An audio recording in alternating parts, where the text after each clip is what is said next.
Hello நண்பர்களே, வணக்கம். நான் உங்கள் பிரியா. நம்ம இன்றைக்கி பார்க்க போகிற பதிவு என்ன அப்படின்னு பார்த்தீங்கன்னா, நம்ம சேனலில் முருக பக்தர்களாக இருக்கக்கூடிய அறிகுறி, முருகர் நம்ம வீட்டுக்கு வரக்கூடிய அறிகுறி, இந்த மாதிரியெல்லாம் நிறைய வீடியோஸ் போஸ்ட் பண்ணியிருக்கோம். ஸோ இதுவும் அதே மாதிரி தான்.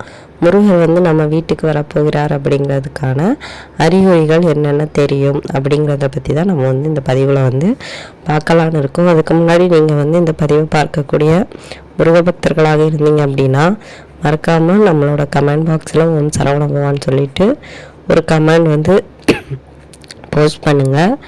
இது வரைக்கும் நீங்கள் நம்ம சேனலை சப்ஸ்கிரைப் பண்ணாமல் பார்த்துட்டு இருந்தீங்க அப்படின்னா மறக்காமல் சப்ஸ்கிரைப் பண்ணி வச்சுக்கோங்க. நம்ம சேனல் க்ரோத் ஆகிறதுக்கு நீங்கள் சப்ஸ்கிரைப் பண்ணுறது ஹெல்ப்பாக இருக்கும்.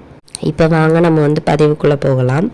ஸோ முருகர் உங்கள் வீட்டுக்கு வரப்போகிறார் அப்படின்னாலே உங்களுக்கு முதலாவதாக என்ன அறிகுறிகள் தெரியும் அப்படின்னு பார்த்தீங்கன்னா, உங்களுக்கு முருகர் கோவிலில் ஏதாவது ஒரு கோவிலிருந்து யாராவது ஒருத்தங்க மூலியமாக பிரசாதம் உங்கள் வீட்டுக்கு வரும்.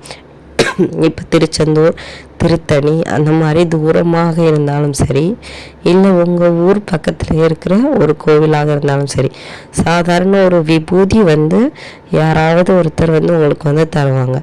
அதே மாதிரி உங்கள் வீடு தேடி யாராவது ஒரு முருக பக்தர்கள் யாசகம் கேட்டு வருவாங்க. ஸோ இந்த மாதிரி உங்களுக்கு முருகர் உங்கள் வீட்டுக்கு வர போகிறாருங்கிறதுக்கான அறிகுறியை அவரே உங்களுக்கு உணர்த்துவார். அடுத்து ரெண்டாவதாக தெரியக்கூடிய அறிகுறிகள் என்ன அப்படின்னு பார்த்தீங்கன்னா, உங்களுக்கு அடிக்கடி முருகர் சம்பந்தமான பெயர் கொண்ட நபர்களோடு ஏதாவது ஒரு விஷயத்துக்காக அவங்கள்ட்ட நீங்கள் போய் நிற்கிற மாதிரி இருக்கும். இல்லை உங்கள் வீட்டுக்கு வரக்கூடிய நபர்களில் அடிக்கடி முருகர் பெயர் வைத்து ஏதாவது ஒரு நபர்கள், உதாரணமாக ஒரு சரவணனோ இல்லை குகனோ இந்த மாதிரி பெயர் வச்சவங்க யாராவது உங்களுக்கு ஏதாவது ஒரு விஷயத்துக்கு வேண்டி அடிக்கடி உங்கள் வீட்டுக்கு வர மாதிரியோ இல்லை நீங்கள் அவங்கள சந்திக்கிற மாதிரியே இருக்கும். இந்த மாதிரி பெயர் வடிவில் கூட அவர் உங்களுக்கு உணர்த்துவார். இல்லை அப்படின்னா உங்கள் வீட்டில் ஏதாவது வாசனைகள் வரும். இந்த வாசனைகள் பற்றி நம்ம நிறைய பார்த்துருக்கோம். சந்தன வாசம், அப்புறம் பன்னீர் வாசம், ஜவ்வாது வாசம், பன்னீர் ரோஜா வாசம், இதெல்லாம் முருகப்பெருமானுக்கு மிகவும் பிரசித்தியான ஒரு வாசங்கள். தாமரை பூவோட வாசம், இதெல்லாம் வருது அப்படின்னா உங்கள் வீட்டில் குலதெய்வமும் உங்களோட இஷ்ட தெய்வமாகிய முருகப்பெருமானும் உங்கள் வீட்டுக்கு வரப்போகிறாருங்கிறத உணர்த்துவதற்காக உங்களுக்கு இந்த மாதிரியான நறுமணங்கள்லாம் தெரியும். அதுக்கப்புறமா என்ன அப்படின்னு பார்த்தீங்கன்னா, என்ன அறிகுறிகள் தெரியும்னா, உங்கள் வீட்டுக்கு சேவல் அடிக்கடி வரும். உங்கள் வீட்டில் உள்ள சேவல் கிடையாது, வேறு எங்கேயாவது வீட்டில் உள்ள சேவல்கள் அடிக்கடி வரும். ஸோ இந்த மாதிரி கூட அறிகுறிகள் தெரியலாம். அதே மாதிரி உங்களுக்கு புதிதாக ஏதாவது நண்பர்கள் கிடைத்தாங்க அப்படின்னாலும் அவங்க கூட முருகப்பெருமானோட பெயரில் ஏதாவது ஒரு பெயரோட இருப்பாங்க. அப்புறம் உங்களுக்கு உள்ளேயே ஒரு எண்ணங்கள் தோண்ட ஆரம்பிக்கும். நம்ம முருகப்பெருமானுக்கு பூஜைகள் பண்ணணும், அவரோட திருநாமங்களை தினமும் சொல்லணும். கேட்டிங்கன்னா அவரோட நாமம் ஒரு நாளைக்கு ஒரு முறையாவது முருகான்னு கூட சொல்லாமல் ஒரு சில பேருக்கு தூக்கமே வராது. அந்த அளவுக்கு நீங்கள் முருக பக்தர்களாக மாறிடுவீங்க. ஸோ அந்த அளவுக்கு உங்களுக்கு உள்ளூர எண்ணங்கள் வர ஆரம்பிக்கும். அதே மாதிரி பூஜைகள் செய்யணும், அவருக்கான நாட்களை தேடி தேடி பார்ப்பீங்க.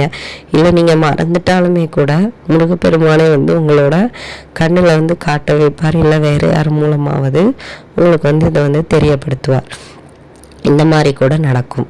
அதுக்கப்புறமா உங்களுக்கு யார் மூலமாவதோ வேலோ இல்லை முருகர் சம்பந்தமான சிலையோ இந்த மாதிரி ஏதாவது ஒரு படமாக இருந்தாலும் சரி, நீங்கள் கேட்டு வாங்குறது வேறு. இது அடுத்தவங்க மூலமாக உங்களுக்கு தெரியாமல் எதிர்ச்சியாக நடக்கணும் இந்த விஷயங்கள்லாம். அப்போதான் முருகப்பெருமான் நம்மளை தேர்ந்தெடுத்துக்கிறார், நம்ம வீட்டுக்கு அவர் வரப்போகிறாருங்கிறத உணர்த்துவதற்காக இந்த மாதிரி அறிகுறிகள் தெரியும்.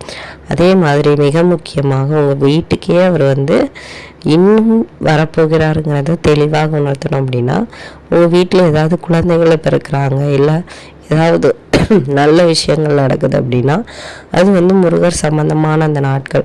செவ்வாய்க்கிழமையிலையாக இருக்கலாம், கிருத்திகை நட்சத்திரமாக இருக்கலாம், இல்லாட்டி விசாக நட்சத்திரமாக இருக்கலாம், விருச்சிக நட்சத்திரமாக இருக்கலாம். இந்த மாதிரி முருகருக்கு சம்பந்தமான அந்த நாட்களில் வந்து நாட்கள், ராசி, நட்சத்திரம் இந்த மாதிரி உள்ளதில் வந்து குழந்தைகள் பிறப்பாங்க, நல்ல காரியங்கள் நடக்கும். இப்படி உங்களுக்கு வந்து ஏதாவது ஒரு சக்ஸஸ் நடக்கணும்னா கூட இது முருகர் சம்பந்தமான ஏதாவது ஒரு விஷயம் மூலமாக தான் உங்களுக்கு வந்து நடக்கும். இப்படியும் அவர் வந்து உணர்த்துவார். இது வந்து மிக முக்கியமான அறிகுறி. அதுக்கப்புறமா வந்து உங்களுக்கு வந்து திடீர்னு நீங்கள் வந்து முருகப்பெருமானை நினச்சிட்டே இருக்கிறீங்க. அவரோட வாசகம் இப்போ வந்து எடுத்துக்காட்டாக வேலுண்டு வினை இல்லை, இதை வந்து நீங்கள் வந்து அடிக்கடி பார்க்குறீங்க. இல்லை வந்து யாமிருக்க பயமேங்கிறத வந்து நீங்கள் வந்து எந்த ஒரு விஷயம் நினச்சி பயந்துட்டு இருந்தாலுமே இந்த ஒரு வாசகம் வந்து எப்பவும் உங்கள் கண்ணில் பட்டுகிட்டே இருக்கும். இப்படி முருகர் சம்பந்தமான ஏதாவது ஒரு திருவாசகம் வந்து உங்களோட கண்களில் வந்து அடிக்கடி பட்டுகிட்டே இருக்குது அப்படின்னா முருகப்பெருமான் வந்து உங்களை வந்து தேடுறார். அவர் வந்து உங்களை வந்து தேர்ந்தெடுக்கிறார், உங்களோட இல்லத்திற்கு வரப்போகிறார், உங்களை வந்து அவரோட பக்தராக அவர் வந்து ஏற்றுக்கொண்டாருங்கிறதுக்கான ஒரு அறிகுறி தான் உங்களுக்கு வந்து எப்படியெல்லாம் தெரியும். இல்லை வாசகம் பார்க்க முடியல, அவரோட ஃபோட்டோ வந்து அடிக்கடி பார்க்குறேன், இல்லை இந்த வேல் வடிவில் வந்து பார்க்குறேன் அப்படின்னாலும் கூட கண்டிப்பாக அது கூட முருகர் வந்து நம்மளோட இல்லத்திற்கும் நம்ம உள்ளத்திற்கும் வரப்போகிற அறிகுறியை வந்து நம்மளுக்கு வந்து உணர்த்தும். அதுக்கப்புறமா வந்து நீங்கள் வந்து இந்த மாதிரிலாம் உங்களுக்கு இருக்குது அப்படின்னா நீங்கள் வந்து அடிக்கடி முருகர் கோயிலுக்கு வந்து போயிட்டு வாங்க. அதே மாதிரி முருகருக்கு வந்து அபிஷேகத்திற்கு ஏதாவது பொருள்கள் வாங்கி கொடுங்க.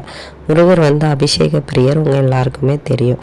ஸோ அவருக்கு வந்து அபிஷேகத்திற்கு சந்தனமோ, விபூதியோ, இளநீரோ, பாலோ, பன்னீரோ இப்படி ஏதாச்சும் ஒரு பொருளாச்சும் உங்களால் முடிஞ்ச பொருளை வந்து நீங்கள் வந்து வாங்கி கொடுங்க.